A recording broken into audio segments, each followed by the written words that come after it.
Hello every pony, Scarrow89 here once again with another fanfiction reading. This time I found a kind of weird one. It is it's called Magic and Mayhem and Murder. Oh my, it's a crossover. Psych! I love Psych, you should go watch it. But, awesome. So, it's pretty long, so I'll just read the prologue for now. And maybe read it later, if it's good. Which I hope it is. Anyway, so, without further ado, Magic and Mayhem and Murder. Oh my. Prologue. Tap, tap, tap, tap. Rapid footsteps echoed down the long, white hallway of the underground complex. The air was dry, processed, and a constant hum vibrated through the very bones of the runners. Stop! You debutante! I think you mean delinquent Shawn. I heard it both ways. Gus struggled to keep up with his friends, both having exhausted themselves in the initial sprint. A shadowy trenchcoat figure dashed ahead, occasionally stopping to swipe a card through the lock of one of the many metal doors that dotted the hallway. The woefully out-of-shape pair had been chasing the suspect for what seemed like hours, though in reality it had only been a few minutes. To Shawn, whoever they were chasing looked to be getting increasingly frustrated with the twists and turns of the massive underground complex. Each attempt at a new door grew more desperate. In fact, Shawn was starting to suspect the Shadow, as he'd taken to calling the figure in his head, was hopelessly lost. This would be more encouraging if Shawn himself had absolutely any idea of where they were. Eventually, one of the doors gave a decent click, and the Shadow shouted a triumph, "Ha!" as it burst into the room beyond, out of sight. "Come on, Gus! We've got him now!" Gus only groaned in response, having fallen to the floor, face first, about 5 yards back. "You wuss!" Shawn stumbled. The trembling in his legs forced him to use the wall for support as he made his way towards the door. Relieved to find it still unlocked, he stopped with his hand on the handle. Everything about this case had smelled fishy from the get-go. He thought back. His eidetic memory providing a series of images of the events that led to this moment. Flash! A woman in a lab coat, who introduced herself as Vanessa, standing in his office, speaking excitedly in technobabble. Phrases like quantum tunneling and multiverse theory had roused his inner sci-fi nerd, but elicited no actual hidden knowledge or recognition of his part. Gus had looked excited at least, though more so at finding a hot geek in their office than by the science talk. Her speech had culminated in the words, "A historical discovery that will change our perception of the universe as a species." Flash! The sudden fearful look in her eyes as she recounted a dangerous encounter with the Shadow, whom she'd found rifling through her office desk. It had threatened her life, demanding her keycard before vanishing into the hallway when her intercom buzzed. A threat both the police and the government organization running the project had ignored after failing to find any evidence of the Shadow's intrusion. It didn't help that she could give no real description of her attacker, nor that she had a history of presenting with various psychosis under high levels of stress. Flash! Going to his father for help in reopening the case, and being immediately forbidden from trying to sneak into the top-secret government facility. Flash! Shawn had a reluctant Gus sneaking into the top-secret government facility after hours, having borrowed IDs and keycards from a pair of unsuspecting project engineers. Flash! Shawn and a terrified Gus sharing an awkward moment with the infamous Shadow itself after accidentally bursting into the office it had just finished ransacking. Flash! The duo chased the frantic Shadow as it sped through the halls, clearly in much better shape than either of them. Back in the present, Shawn's eyebrows furled. No pertinent details had jumped out at him. Only questions. How had the figure managed to get in both times without a keycard? For that matter, it clearly existed. So how could there have been no video or physical evidence whatsoever of its presence incursion deep into the supposedly secure facility? He was pretty good at telling when people were lying, and he hadn't thought Vanessa was. Now he knew for sure. On second thought, one thing had seemed strange. He had assumed this whole time that the shadow was wearing a ski mask, but the one time he'd gotten a clear look at him, her, it had looked more like its head was composed of living shadow, translucent in the bright, artificial light of the office. He shuddered, and his grip on the door handle faltered. Looking back at Gus, who was mumbling incoherent into the floor, Shawn briefly considered waiting for his friend to recover. No, he thought to himself.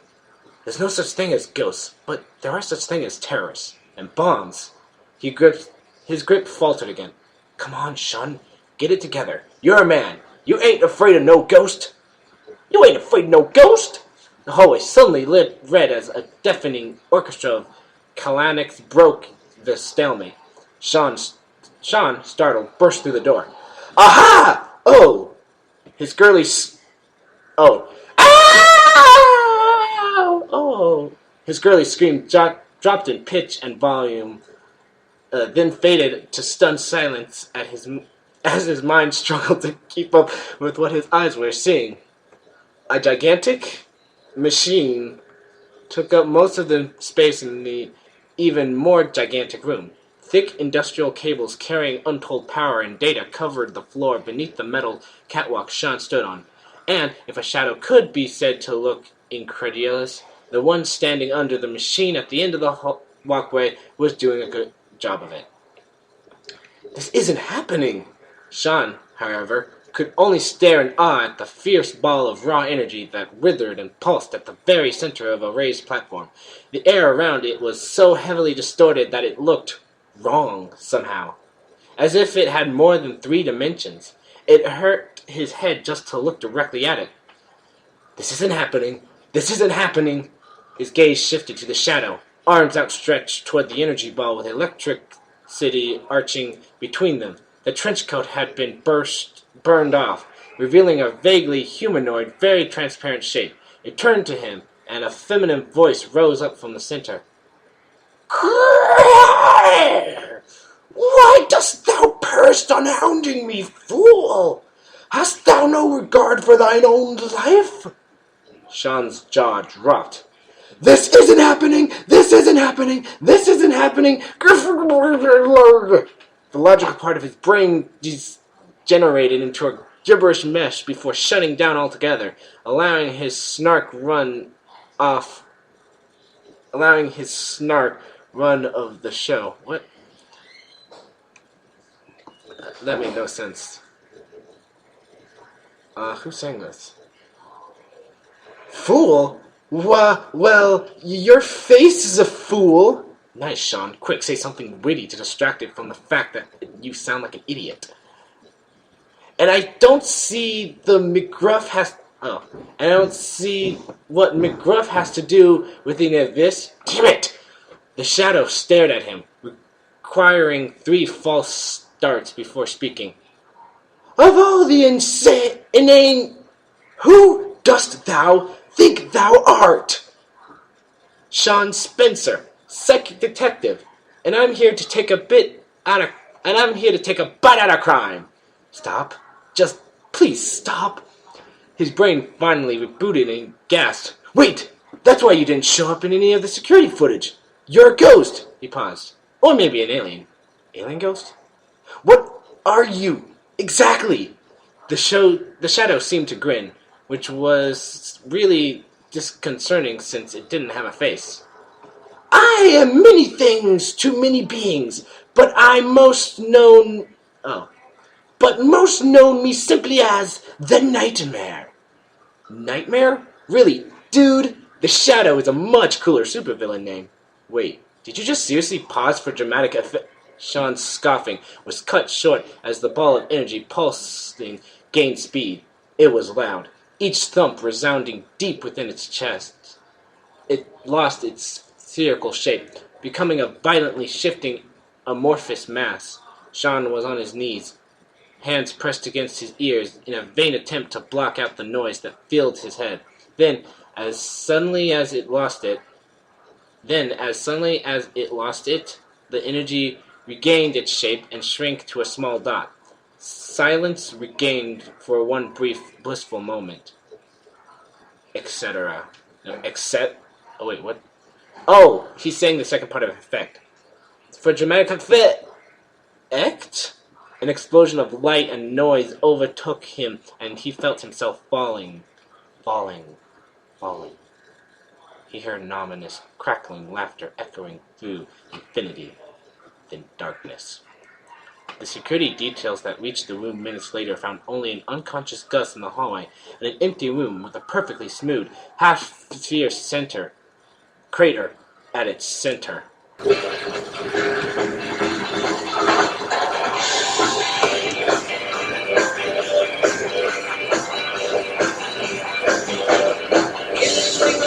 There's a lot of obscurity. I'm not inclined to resign to maturity. If it's alright, then you're all wrong. Why bounce around the same damn song? You'd rather run when you can't crawl. I know, man, I'm not telling the truth. I know, they just don't have it true. It's a deception. You don't have it. Your worst enemies never sight you out in the end.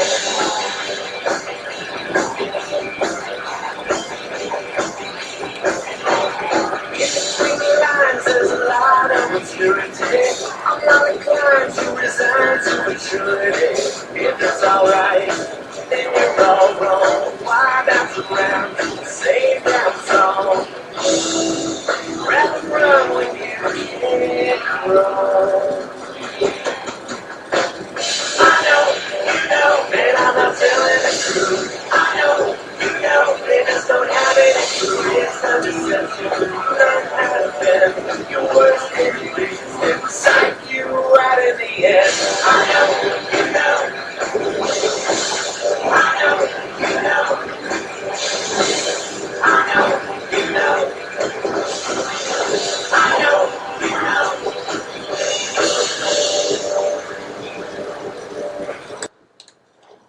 Chapter 1.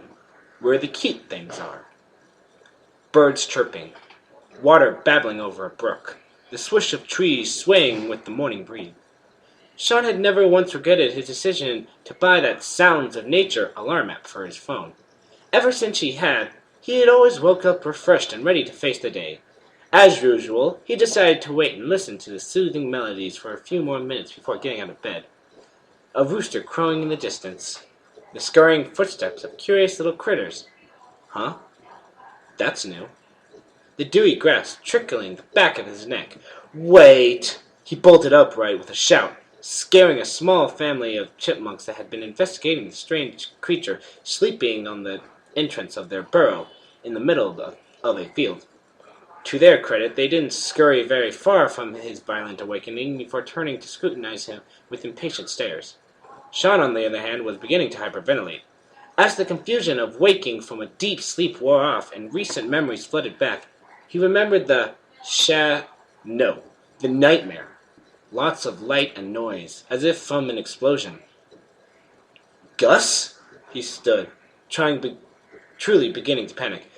Gus! Had the explosion totally annihilated the complex, killing his best friend? No, Shawn wouldn't have survived that either. Had it flung him out of the building and into the wilderness? No way. Besides, I'm not even in a fridge or a dessert. Fridge or dessert. I don't get it. Someone must have dumped him in the woods while he was unconscious. Again.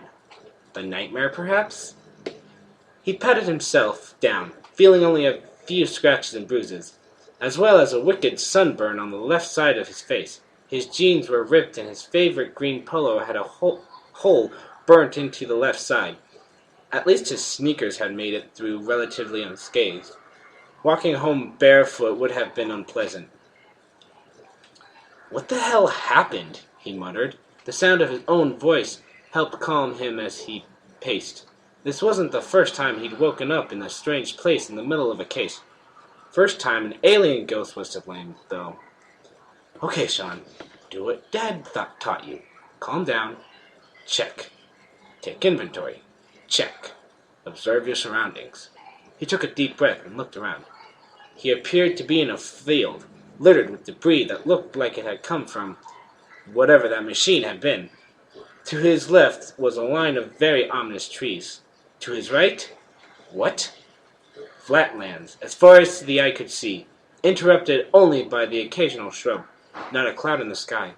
What truly caught his attention, however, was how picturesque everything was. Had the grass not been waving in the breeze, he would have sworn he was looking at a painting. Everything had just looked so perfect. Too perfect. Okay, that's a little creepy. Still, a second look at the dark tree line convinced him it was the far better option. He checked his pockets and breathed a sigh of relief to find his phone and wallet still there. However, relief quickly became annoyance as seeing a total lack of bars on the top left corner of his phone. Figures. Annoyance turned to mild concern with his GPS completely failed to discern his location. The mild concern evolved into outright panic when a closer look revealed a lack of GPS signal altogether. "Is my phone busted?"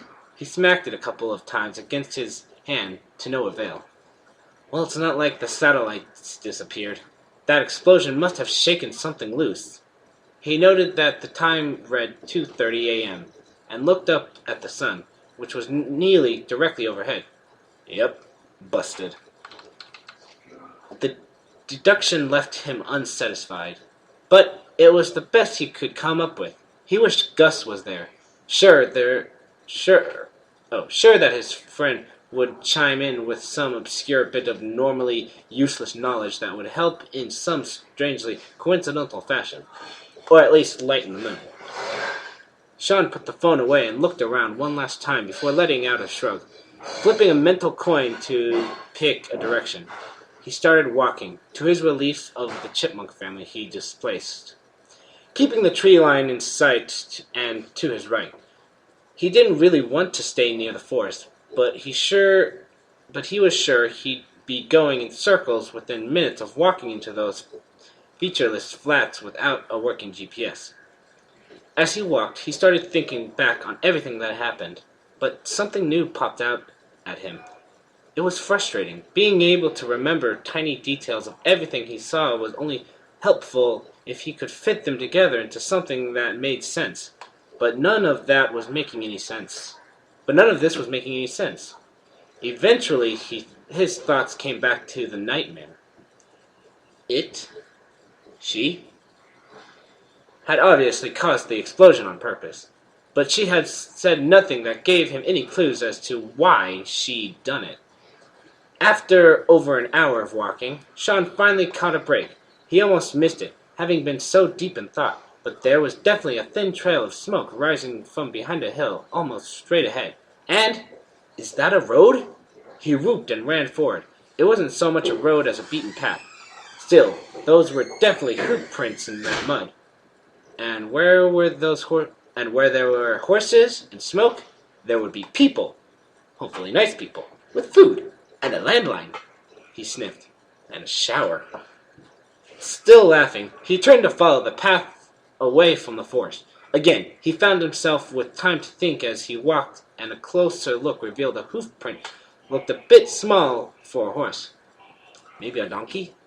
It would explain the lack of cart tracks. Donkeys usually carry stuff in saddlebags, right? Might help if I knew anything about pack animals or tracks. The thought was sidetracked as he came upon a series of fences and trees enclosing a yard and a chicken coop. Beyond them, on a hill, was a cottage. Well, the word cottage didn't really do it justice. It looked like the Swiss family Robinson had collaborated with a bunch of hobbits to build the most idyllic, fanciful, nature-friendly house possible for the set of an 80s kids movie. Get it? Because it's my little 80s. Okay, never mind. It rose out of the ground on wooden, soft brown painted walls. From a bird's eye view, the roof would have been indistinguishable from a treetop, except for how perfectly cropped the whole thing was. Splashes of colors gave life to the doors and windows, without distracting from the natural feel.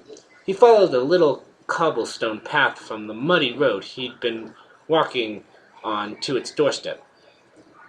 Huh? That's a funny door.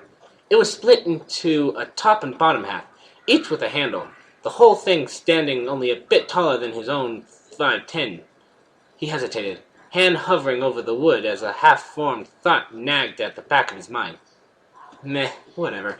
I'm sure it'll come to me once I get something in my stomach. He knocked. As the clop of heavy footsteps got closer, he thought that he'd been bothering him the thoughts that had been bothering him began to take the shape of questions. How had the nightmare gotten him past security and out of the building? Why had she left him his cell phone and wallet? Why hadn't there been a single human track on that path? Wait, clop of heavy footsteps? Before he could finish the thought, the door opened to reveal a tiny horse. It was creamy yellow with a short muzzle only as high as his chest. Its pink mane didn't quite hide its large, overly expressive eyes, which it proceeded to open wide as it uttered a terrified squeaking noise. Are those wings? What were the winged horses from Greek mythology called? Pega... Demon donkey! Ah! He screamed. The Pegasus screamed. Both turned to run. Only, while the little yellow Pegasus successfully re-entered the cottage, Shawn managed to trip over his own feet. He saw cobblestone steps rushing to meet his face. Oh, shit. I can't say bad words. I don't say bad words. Not again. Darkness. Fluttershy bolted into her home, forgetting to even lock the front door behind her as she rushed into her bedroom and cowered beneath the bed. Yeah, that's the most best tactic. Just hide under the bed when something's about to attack you, Fluttershy. Great idea. This certainly wasn't the first time she'd ever been visited by a creature from the Everfree. Bears, wolves, and even a manticore or two occasionally dropped by. Most of them were directed there by Steve, the river serpent, when he found them suffering... Get it? Steve... What was it like? Stephen Magnet, that's right.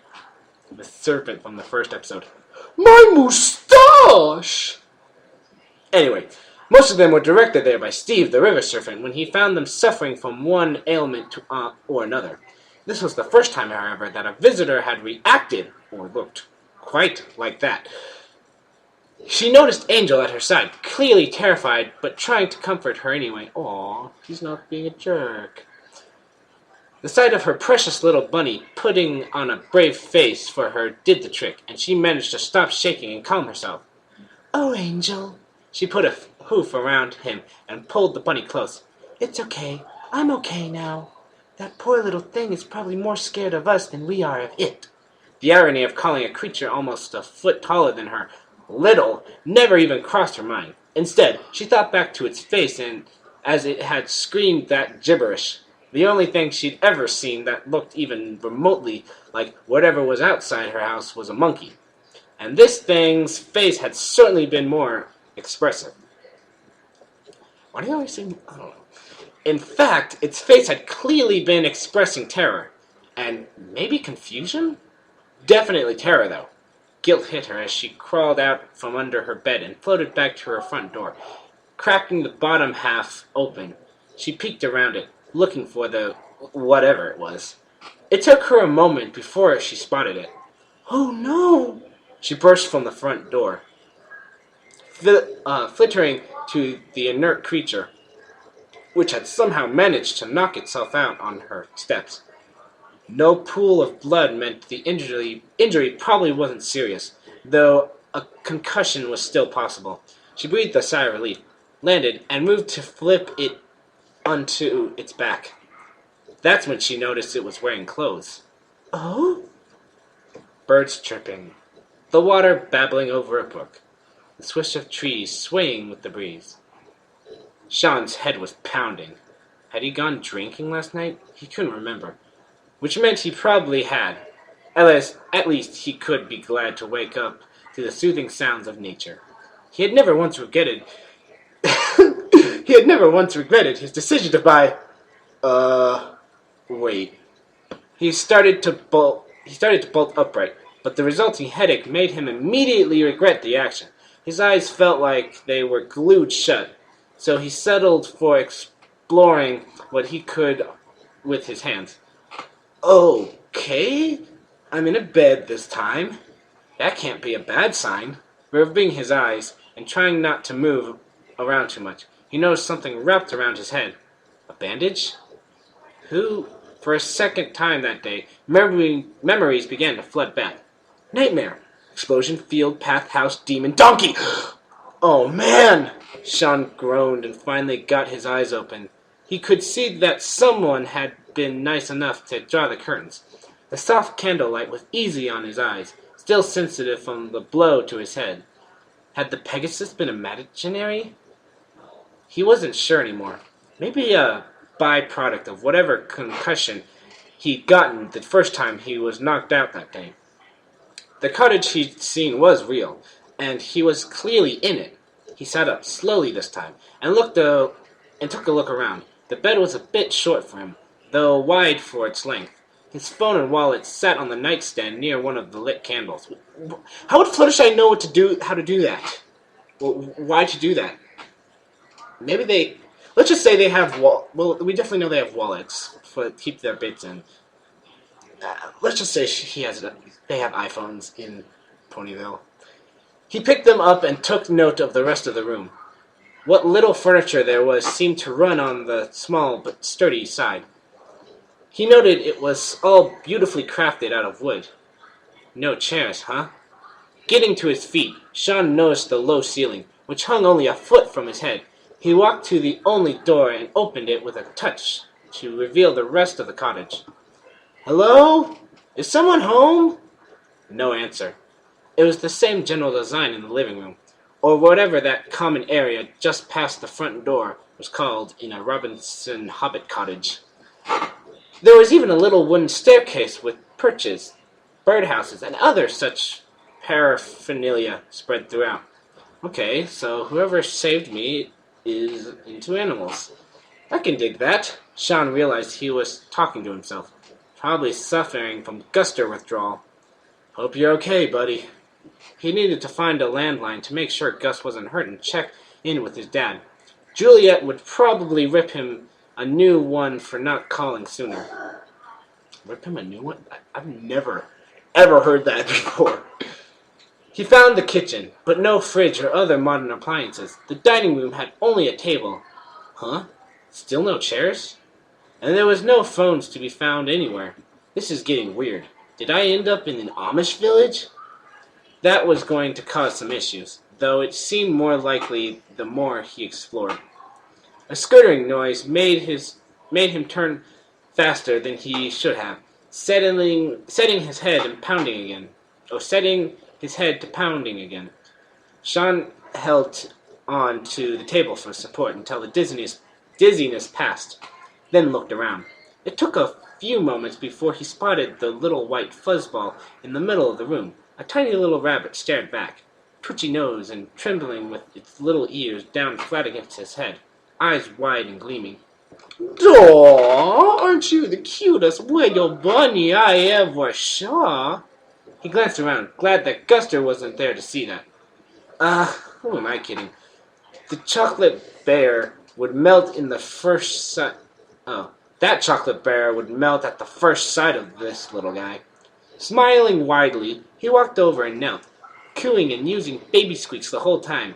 As he got closer, his eyes only seemed to get wider and gleamier. Shawn reached out his hand to pet it, heart melting when the little rabbit's eyes suddenly narrowed. He barely choked out before a razor-sharp set of carrot chompers came down on his hands. Yeah! Demon Bunny! He jumped and fell backward over the dining room table, upending it and sending the rabbit flying across the room and onto the couch. It sat up, shook its head, and glared daggers at Shawn, who was now crouched behind the table, using it as an impromptu shield and trying not to throw up from the pain of hitting his head again. It was between him and the front door. Back! Back, you vicious little monster! He frantically looked around for a window to escape through, only now realizing that they were all too small and framed in very sturdy-looking wood. I thought rabbits were herbivores. The rabbit jumped off the couch and charged again, causing Shawn to let out his least manly scream yet and make a mad dash for the door. He jumped over the rabbit, who slipped while trying to snap at his legs and ran face first into the wall. Laughing triumphantly, Shawn slammed the door open and sprinted outside, straight into a very confused group of 6 colorful ponies.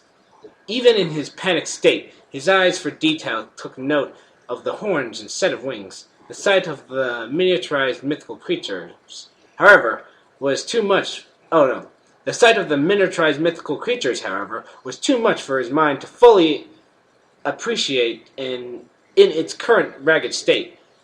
Then he recalled what happened with the innocent-looking bunny only moments before. "Oh God! More demon donkeys!" He screamed and made a beeline for the doorway, while a purple one blabbed at him in a strange series of chirps and squeaks. The disarming sweetness of its voice almost gave him pause. He swore he could taste sugar just from the sound of it. Still, he thought, these things are a lot bigger than the rabbit. Probably bite harder, too. His worst fears were confirmed as a light blue one with rings and, is that mane rainbow-colored? Flew straight at him. Fast. Scary fast. Shawn barely made it 5 feet before the blue blur slammed into his back and pinned him face down on the grass. He wheezed from the weight until it suddenly seemed to realize it was crushing him and stepped off. Shawn slowly flipped onto his back, gasping and defeated. "Okay, you win. Just please make it quick." The others began chirping wildly at the blue one as they moved to catch up, and it looked at him with what he swore was guilt in its eyes. Then the purple one was up front, horn lowered at him and glowing as the inside of his head started to itch. That can't be healthy. Maybe I really do have a concussion. You know, Shawn felt strangely calm in the face of death. So much so that he finally managed to sit up and take a closer look at them. If you guys weren't about to kill me, I'd say you're pretty cute for a bunch of flesh-eating demon donkeys. The purple unicorn stopped and stared at him, looking confused. Thanks? I guess. What? Did that thing just call us donkeys twi? No. Did that thing just call us donkeys twi? Actually, yeah. Oh, that must be early. Actually, Applejack, darling, I believe it called you a demon donkey. Me? Well, it couldn't very well be referring to me, could it? I'm too fashionable to be demonic. Rarity, one of these days, I swear, Oh yeah, this is Shawn. He says, what? Then all that dialogue. I know. It must have meant Rainbow Dash because she's a speed demon, and she knocked it over trying to say hi. You don't need to knock ponies over to say hi, silly. Hi! See? But you do need to throw them a party. Oh, I know. We'll have a party. Do you like cupcakes? I bet you like cupcakes. Everyone likes cupcakes. Pinkie Pie, you are so random. Fuck! Wait, girls, I think it's trying to say something. Shawn's jaw hung slackly from his face, the logical part of his mind having ditched him for the second time that day. Traitor. Traitor? That makes no sense. No. Twilight, sorry, but I think it might still be hurt. Maybe we should take it inside. You know, if you think that might be best, I guess. Vision swimming, head pounding, mind blank, Shawn couldn't help but giggle. It's a dream. It's all a dream! The sky was rushing away from him. Then, darkness. Oh my. And that is the end of Chapter 1 of the crossover with Psych. I don't remember. Let me find. It was Magic and Mayhem and Murder? Oh my. This is hilarious. And sorry again for cursing right there at the end, but it's in the book, and I know. I'm sorry. I hope he doesn't. They don't really say that in the show. Well, except for Lassiter. Anyway, so I guess I'll record another chapter later, and so you can listen to that, or you can listen to another story. So until then, I'll see you guys later. Rolling on!